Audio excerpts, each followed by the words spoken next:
नमस्कार, आप सभी दर्शकों का स्वागत है एक बार फिर से हमारे YouTube चैनल संगीता जी दमन में। दोस्तों, आज के इस वीडियो में हम बात कर रहे हैं स्वामी प्रसाद मौर्य के बारे में। जी हाँ दोस्तों, वही स्वामी प्रसाद मौर्य जो कभी बहुजन समाज पार्टी में रहे, फिर उन्होंने भारतीय जनता पार्टी का दामन थामा, फिर भारतीय जनता पार्टी से आकर उन्होंने समाजवादी पार्टी का दामन थामा और वहाँ पर बड़े बड़े पदों पर रहने के बाद फिर उन्होंने इस्तीफा देकर अपनी खुद की पार्टी का गठन किया और खुद की पार्टी का गठन करके राष्ट्रीय शोषित समाज पार्टी के अध्यक्ष बने और वहां से उन्होंने लोकसभा चुनाव की लड़ाई लड़ी। लेकिन उस लड़ाई में स्वामी प्रसाद मौर्य की बुरी तरह से हार का सामना करना पड़ा स्वामी प्रसाद मौर्य को, और जिसके बाद अब उनकी पार्टी का जनाधार भी नहीं बढ़ पा रहा है।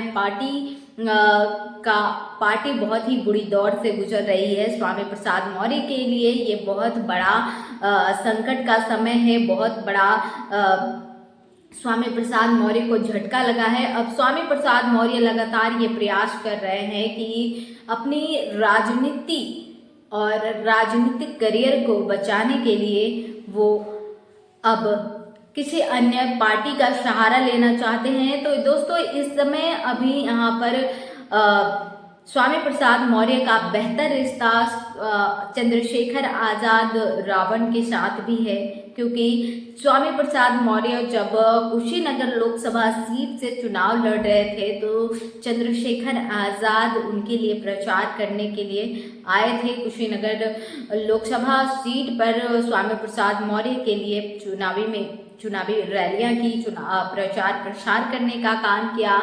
वहीं पल्लवी पटेल भी समर्थन में आए, ओवैसी भी समर्थन में आए, उनके लिए प्रचार प्रसार करने का काम किया, लेकिन उसका कोई फायदा उन्हें देखने को नहीं मिला।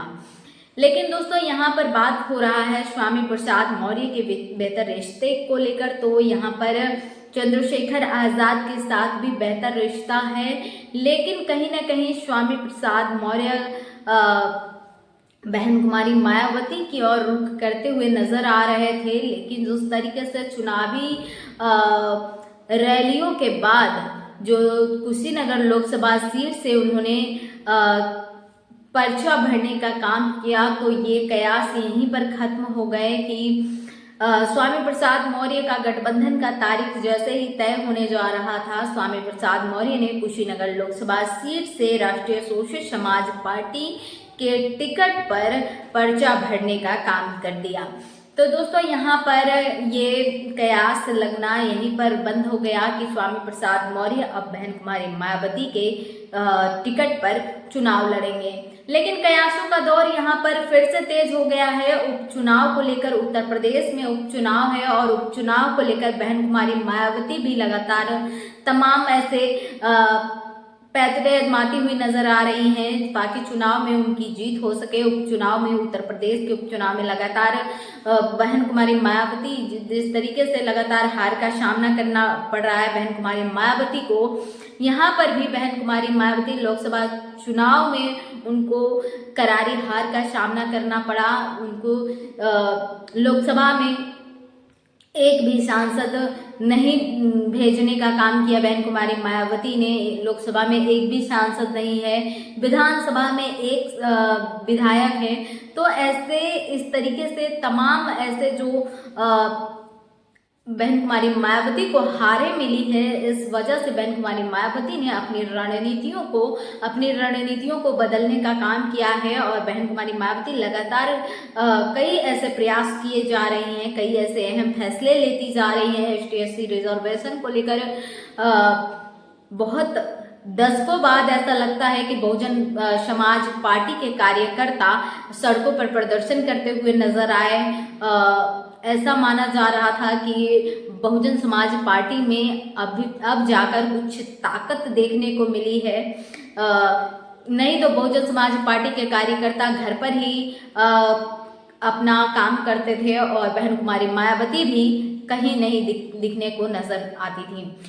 बहन कुमारी मायावती भी कई दशकों बाद सड़कों पर उतरी हैं और बहुजन समाज पार्टी के कार्यकर्ता भी उतरे हैं, तो जिस वजह से ये माना जा रहा है कि बहुजन समाज पार्टी एक बार फिर से अपने बेहतर प्रदर्शन करते हुए नजर आ रहे हैं और कहीं ना कहीं किसी भी कारण बिगुल फूकने का काम कर रहे हैं। जो भारत बंद का आंदोलन बहुजन समाज पार्टी ने किया, उसमें से सबसे ज़्यादा यही चीज उठकर दिखा है कि बहुजन समाज पार्टी में एक बार फिर से जागरूकता आई है, कैडर जाग गया है और बहुजन समाज पार्टी में एक बार फिर से बड़े पैमाने पर बदलाव हो रहा है।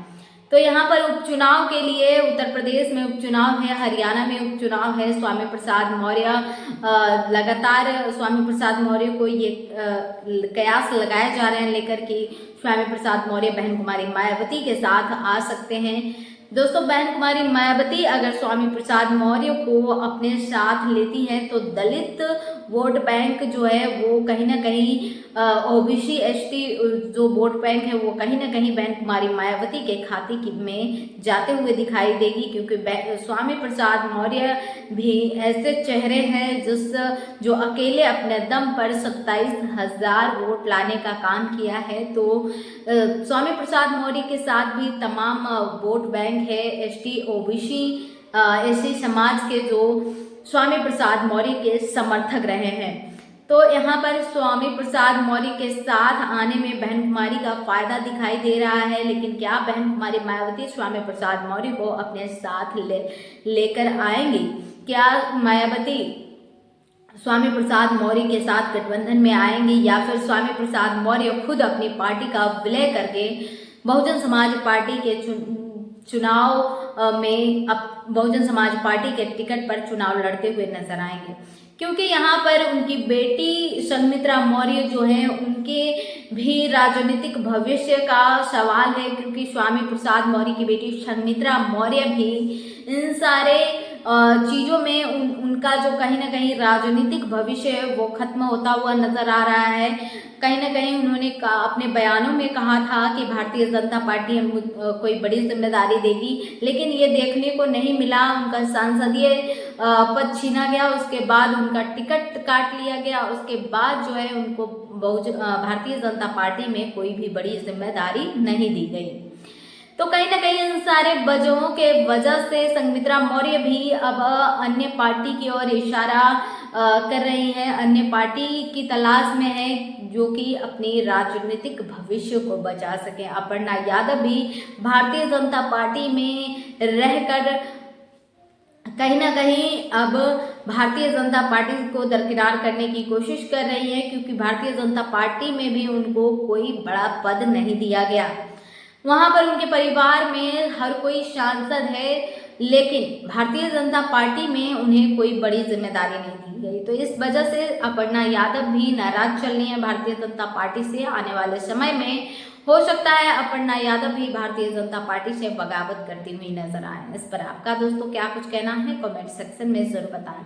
लेकिन फिलहाल स्वामी प्रसाद मौर्य जो अपनी पार्टी की वजह से काफ़ी ज़्यादा परेशान नज़र आ रहे हैं, काफ़ी ज़्यादा उन्हें जिस तरीके से लोकसभा चुनाव में हार मिला, उन्हें काफ़ी ज़्यादा परेशानियों का सामना करना पड़ा, काफ़ी ज़्यादा उन्हें मुश्किलें हुई है, अपने ही फैसले को लेकर पछताते हुए नजर आए हैं। उन्होंने अपने ही टिकट पर जिस तरीके से चुनाव लड़ने का फैसला किया था स्वामी प्रसाद मौर्य ने, कहीं ना कहीं उनका फैसला उन पर ही भारी पड़ता हुआ दिखाई दे रहा है। और अब स्वामी प्रसाद मौर्य लगातार ये तमाम कोशिश करते हुए नजर आ रहे हैं कि किसी भी तरह से वो एक बार फिर से कोई बड़ी पार्टी का दामन थामे और अपने राजनीतिक भविष्य को एक बार फिर से चमकाने का काम करें।